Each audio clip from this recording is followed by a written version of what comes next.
संसद भवन उद्घाटन को लेकर दाखिल याचिका पर सुनवाई से सुप्रीम कोर्ट ने इंकार कर दिया है। कोर्ट ने कहा कि हम जानते हैं कि आप ऐसी याचिका क्यों दाखिल कर रहे हैं, इसके पीछे क्या जनहित है। ऐसी याचिकाओं को सुप्रीम कोर्ट में कोई काम नहीं और इसलिए इसे हम खारिज कर दें। और साथ ही यह भी कहा कि ऐसी याचिका दाखिल करोगे तो फिर जुर्माना भी देना पड़ेगा। हम जानते हैं कि याचिका दाखिल क्यों हुई है, इसका जनहित में क्या फायदा है। तो ऐसे सवाल और इन सवालों को लेकर फिलहाल सुप्रीम कोर्ट ने याचिकाकर्ता को फटकार भी लगाई है।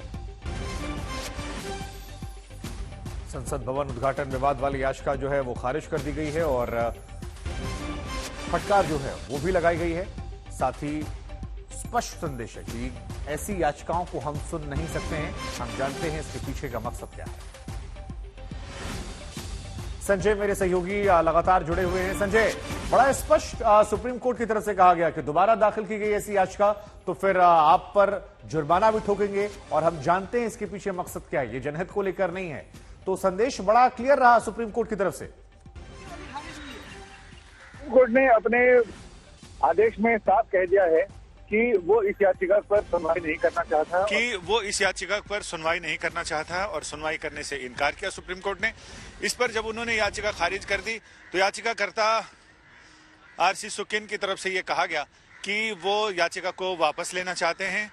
कोर्ट ने कहा आखिर क्यों, उन्होंने कहा कि हम इसलिए वापस लेना चाहते हैं क्योंकि डिसमिस करने से तो फिर एग्जीक्यूटिव को एक सर्टिफिकेट मिल जाता है अपनी चीजों को जायज ठहराने का, लिहाजा वो ये वचन जरूर देते हैं कि वो इस याचिका को यहां से वापस लेने के बाद हाईकोर्ट में इस पर अपील दाखिल नहीं करेंगे, हाईकोर्ट में इसे लेकर नहीं जाएंगे। वो इसे ये नहीं चाहते कि एग्जीक्यूटिव को किसी तरह का सर्टिफिकेट मिले। हालांकि कोर्ट ने अपने आदेश में ये कहा कि वो याचिका को डिसमिस कर रहे हैं। इसके बाद याचिकाकर्ता ने फिर अपनी तरफ से कहा कि डिसमिस हैज विथड्रॉन, लेकिन कोर्ट ने इस पर कोई टिप्पणी नहीं की, कुछ कहा नहीं। जी, अब जरा बताइए टिप्पणी अंदर क्या क्या हुई है, कौन कौन सी बड़ी बातें हैं जो याचिकाकर्ता को फटकार लगाते हुए, जो संदेश देते हुए कही गई हैं। कोर्ट ने जिस समय बहस शुरू हुई तो कोर्ट ने कहा कि आप 32 के तहत यहां आए हैं, आप कैसे प्रभावित हैं, आपके बुनियादी अधिकारों का कहां हनन हो रहा है। आप सीधा सीधा कोर्ट पहुंचे हैं सुप्रीम कोर्ट, तो आप बताइए कि इससे सीधे आपका रिलेशन क्या है, क्योंकि आपने रिट लगाई है।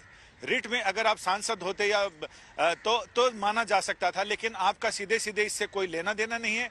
तो आप यहां पर किस वजह से आए हैं। कोर्ट ने कहा आप वकील हैं, आप याचिकाकर्ता हैं, पिटिशनर इन पर्सन हैं, तो आप हमें अपनी दलीलों के साथ और हमारे सवालों को रिलेट करके बताइए।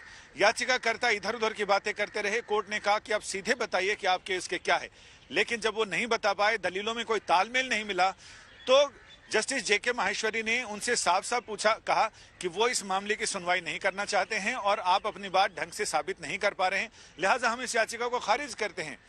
इस पर याचिकाकर्ता ने कहा कि खारिज करने के बजाय आप इसे अगर हमें वापस लेने की इजाजत दें तो मैं इसे वापस लेना चाहता हूं।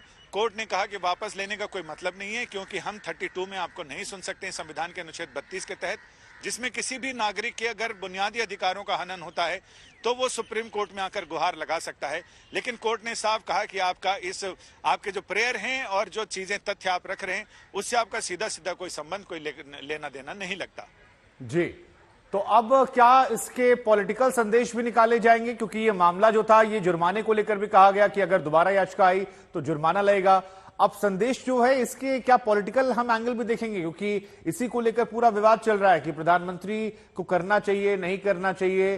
तो क्या इसके पॉलिटिकल मायने भी निकाले जाएंगे और इसका इस्तेमाल सियासतदान खासतौर पर बीजेपी कर सकती है कि देखिए सुप्रीम कोर्ट में क्या हश हुआ, कैसी टिप्पणियां आई। मेरे ख्याल से इसमें नहीं होगा, क्योंकि ये कार्यपालिका का नीतिगत फैसला है और उस नीतिगत फैसले पर सुप्रीम कोर्ट अमूमन किसी तरह का कोई दखल, किसी तरह का कोई हस्तक्षेप नहीं करता है। और ये एक अघोषित, जिस तरह से संविधान निर्माताओं ने बनाया है कि तीनों कार्यपालिका, विधायिका और न्यायपालिका की अपनी अपनी लक्ष्मण रेखाएं हैं, सब अपनी अपनी लक्ष्मण रेखा दायरे में रहते हैं, एक दूसरे का अतिक्रमण नहीं करते। हालांकि कई बार बीच में ऐसी चीजें आती हैं जिससे कि ये लगता है कि अतिक्रमण हो रहा है और एक दूसरे के अधिकार क्षेत्र में दखल हो रहा है, लेकिन इसके बाद चीजें दुरुस्त कर ली जाती हैं। और कोर्ट ने, हमें शुरू में भी लग रहा था कि शायद कोर्ट इसमें बहुत ज्यादा दखल नहीं देगा। कोर्ट ने सीधा सीधा यही पूछा कि आप आर्टिकल 32 के तहत यहां आए हैं, इससे आपका सीधा रिश्ता क्या है। जहां तक राजनीतिक इसके संदर्भ की बात है, तो राजनीतिक संदर्भ बहुत ज्यादा नहीं, लेकिन हाँ, सरकार को क्लीन चिट तो जरूर मिल गई है। चूंकि ये याचिका जिसमें यह कहा गया था कि राष्ट्रपति से नए संसद भवन के उद्घाटन का आदेश या निर्देश सरकार को सुप्रीम कोर्ट जारी करे, सुप्रीम कोर्ट ने इस तरह का कोई निर्देश जारी करने से इनकार कर दिया है। यानी कुल मिलाकर सरकार को एज तो जरूर है, सरकार को अपने जो नीतिगत फैसला है जिसमें प्रधानमंत्री नए संसद भवन का उद्घाटन करने जा रहे हैं, तो उसको एक क्लीन चिट तो जरूर मिल गई है। जी, ये जो टिप्पणी आई है जिसमें कहा गया कि हमें पता है कि ये याचिका क्यों दाखिल हुई है, अब इसके क्या मायने निकाले जा सकते हैं? इसके मायने तो सीधे सीधे हैं। जो बातें हम दबी जुबान से बात कर रहे थे या आपस की गॉसिप कर रहे थे, कोर्ट ने सीधा सीधा वो पूछ दिया कि हमें मालूम है कि ये याचिका किस मकसद से दाखिल की गई है।